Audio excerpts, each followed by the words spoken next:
Bom dia. Primeiramente, queria agradecer a todos presentes na apresentação do meu trabalho. Eu me chamo Ana Caroline Cirilo, faço parte do Centro Universitário União das Américas e trouxe hoje um trabalho com o tema Práticas de Produção Mais Limpa, um estudo de caso em uma empresa de cervejaria na cidade de Umuarama. Quem ajudou a me orientar nesse projeto foi o Kleber Gomes Ramires. Produção mais limpa é a melhor opção dentro dessa empresa? Sim, neste caso, sim.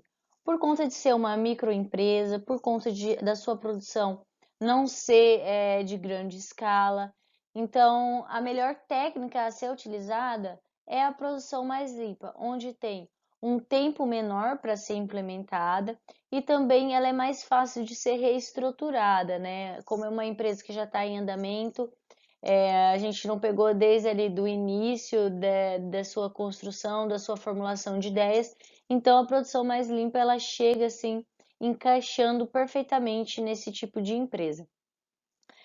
Ela vai ajudar então na conservação de matérias-primas e energia, eliminação de material tóxico, assim como a redução da toxicidade de todas as emissões e resíduos, porque quando a gente não consegue eliminar, a gente tenta reduzir na fonte. E nada mais é do que então toda essa questão de redução realmente dos impactos ambientais ao longo de todo o ciclo de vida do produto, desde a extração da matéria-prima até o definitivo descarte. Por que a escolha da microcervejaria? A produção de cerveja artesanal no Brasil vem sendo então uma grande tendência no mercado brasileiro e mundial. Por isso, eu vi a necessidade de estar passando aos futuros empreendedores, do quais estão aí saindo, né, de suas fabricações artesanais e dando lugar aos processos mais elaborados de produção, para assim então vendê-las, um projeto do qual eles possam aprimorar a sua empresa e também trazer benefícios mútuos entre o meio ambiente e produção. Como então? Minimizar impactos ambientais na empresa, né, na produção, tornando ela uma empresa ecoeficiente, é, ter uma preocupação em economizar e passar credibilidade do serviço prestado, ter um interesse em ter uma relação adequada entre empresa e meio ambiente, que quando você tem essa relação aí boa, lógico que seu resultado com o seu cliente vai ser muito satisfatório. Ter também uma preocupação em investir da maneira certa. Muitas vezes, por falta de conhecimento ou por falta de uma gestão de qualidade, a gente investe em tecnologias ou aprimoramentos que não são, de certa forma, viáveis para a estruturação da empresa. No caso, como é uma microcervejaria, se eu fizesse a implementação de uma ISO 14001, talvez não renderia com uma produção mais limpa, que é algo mais simplificado, que é algo que dá para ser implementado aí com baixo custo e também há um tempo, um curto tempo assim, de espaço ali. Nesse contexto, então, quais as estratégias, quais as práticas que podem ser implantadas aí para amenizar o desperdício dessa produção? Na etapa 1, antes de eu responder essa questão, eu vou passar rapidamente, assim, brevemente para vocês algumas imagens dos locais para vocês se familiarizar. E foi feita então a visita técnica, né? Onde teve essa observação criteriosa de todos os locais de produção, como ali na figura 1 o estoque, tanto na figura 1 3, são dois tipos de malte diferentes. Um é um malte tradicional e o outro é um malte especial, onde cada malte tem o seu referido processo ali de fabricação, quando é feito com um, não é feito com o outro. Ali também temos onde fica a área de barris e acontece a lavagem, e ao total são 140 quilos de malte especial e malte tradicional, que são utilizados para a fabricação de até 5.000 litros de cerveja. E nessas duas fotos a gente tem as áreas onde ocorre aí as análises, né? Na figura 4 a gente tem também as duas máquinas que são utilizadas para o invase. E na figura 5, onde está essa mesa, é onde acontecem os processos aí de experimentações, ver as condições que está a cerveja, ver se precisa ser alterado, realizado aí algum outro tipo de degustação, de experimento. Então, é nessa área onde é realizado esses processos. Aí no depósito de materiais, a gente tem a câmara fria, onde é reservado, né, essas cervejas que saem em fase de processo ali de degustação ou de experimentação, e também é armazenado ali o ácido peracético e o descrustante, que são dois tipos de materiais químicos que são utilizados aí no processo de. Logo na figura 9, a gente vai ter então um processo de mostura, de clarificação e de fervura. E em seguida, na figura 10, a gente pode notar que esse recipiente faz parte do processo 2, que nada mais é do que onde a gente retira o resíduo úmido, então, que é resultante do processo de mostura. Então, esses sólidos aí ficam suspensos nesse líquido da cerveja, e conforme ele vai criando uma densidade maior, ele vai se solidificando ali no fundo mesmo desse recipiente. Aí, após o processo terminar, a gente vai lá, retira desse local e está pronto para ser reutilizado, então, para fabricar cereais para animais. A empresa trabalha com dois tipos de máquina, que é a máquina de vapor e o compressor de ar, né? A máquina de vapor ela é utilizada para dar uma força aí na questão da energia, na parte do resfriamento, que o tanque de resfriamento ele fica ligado 12 por 12, então muitas vezes acaba precisando de algo para estar dando uma ajudinha. Então a máquina de vapor vem aí para estar auxiliando. E o compressor de ar que é utilizado no invase, do invase da cerveja. Então na etapa 2, a análise de dados, a gente vai ter a questão da quantificação, de identificação de impactos ambientais, formulação de fluxograma das etapas de produção, revisão da documentação ambiental. Logo com a chegada da matéria-prima, né, no estoque, a gente passa para a primeira parte do processo, que é a trituração do malte, que ocorre no moedor.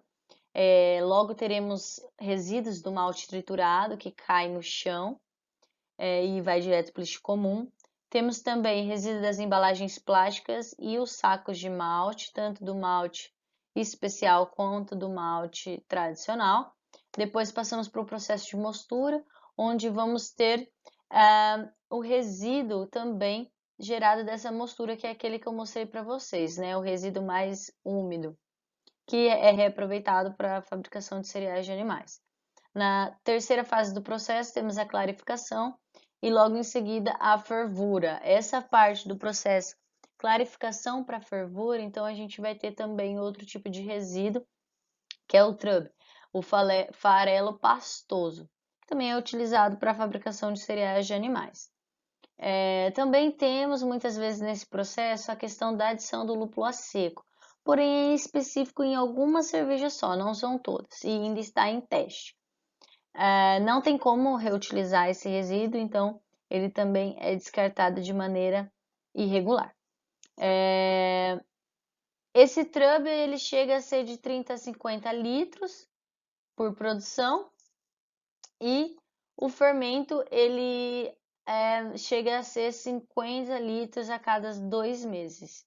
E esse fermento, por ser um material orgânico, eles também descartam na rede de esgoto. Logo depois do processo de fervura, então, a gente tem a oxigenação, né, e a carbonatação, que serve para o processo, a próxima etapa de processo, que é o resfriamento. No processo de resfriamento, ele vai ficar ali 12 horas, em média, 12 horas fermentando. Após esse processo, então, fim de fabricação e passa para o invase. Invasou essa bebida, tanto embalagem plástica como embalagem de vidro, vai para o consumidor. Eles trabalham também com a questão de logística reversa da embalagem que você compra ali dentro da empresa. Então, por exemplo, algumas embalagens plásticas você pode estar levando de volta ali para o próprio estabelecimento, que eles vão te dar como se fosse um refil e você pode reutilizar. A lavagem de barril acontece a cada uma vez na semana e também vai direto descartado para a rede de esgoto.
Para então a determinação da pontuação do impacto real, a gente utiliza essa fórmula que é frequência vezes importância vezes amplitude. E se o resultado for igual ou maior que 12, então esse aspecto será identificado como significativo. É algo que chama atenção e que a gente tem que dar uma certa prioridade para estar resolvendo esse problema ou também parabenizando pelo efeito benéfico que está trazendo para a empresa. Temos aí então a parte que fala sobre análise de risco. A análise de risco, então, ela é realizada através dessa matriz de risco, que ela se embasa pela consequência e probabilidade. Então, probabilidade a gente tem como remota, improvável, provável e frequente. E consequência quer dizer, é o grau de severidade dessa consequência. Então, baseado no aspecto ambiental, a gente vai ter aí um nível e a denominação para esse tipo de aspecto. Então, aqui, por exemplo, a gente tem o TRUB, né? A gente tem uma frequência de 2, uma importância de 3 e uma amplitude de 2. Então, 2 vezes 3 vezes 2 dá 12. É um resultado aí que a gente vê que está na questão de observação e é um efeito adverso. Então, temos também a questão do bagaço do malte, que é benéfico, e temos ali os solventes para limpeza. Na figura 16, a gente tem aí um resultado bem interessante para a questão da soda, do ácido peracético, e temos então 4 itens que eu achei que foram os mais importantes dentre toda a pesquisa, que foi a água, que é utilizada 11 metros cúbicos a cada 1.000 litros, e realmente é necessário uma diminuição desse fator, a energia, que de 12 em 12 horas fica ligada, e tratamento de efluentes, assim como destinação dos resíduos sólidos. O que então pode ser realizado? Implementação de sistema de coleta seletiva, minimização de gastos com energia e água, especificação de lixeiras para cada tipo de resíduo, controle de estoque, local adequado para descarte de embalagem de produtos químicos, implantação de sistema de tratamento de água, implementação de logística reversa, que eles trabalham já com algumas marcas, porém a maior parte delas não trabalham com logística reversa. A questão do vinho é mais que eles trabalham com chopp de vinho e vem na embalagem de garrafa, muitas vezes a garrafa não é reciclada. Documentação, então aí, e que já foi realizado?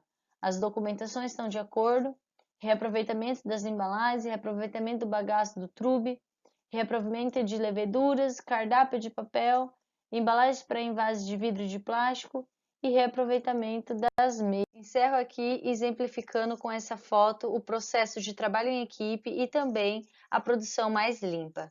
Obrigada, fico disponível para dúvidas.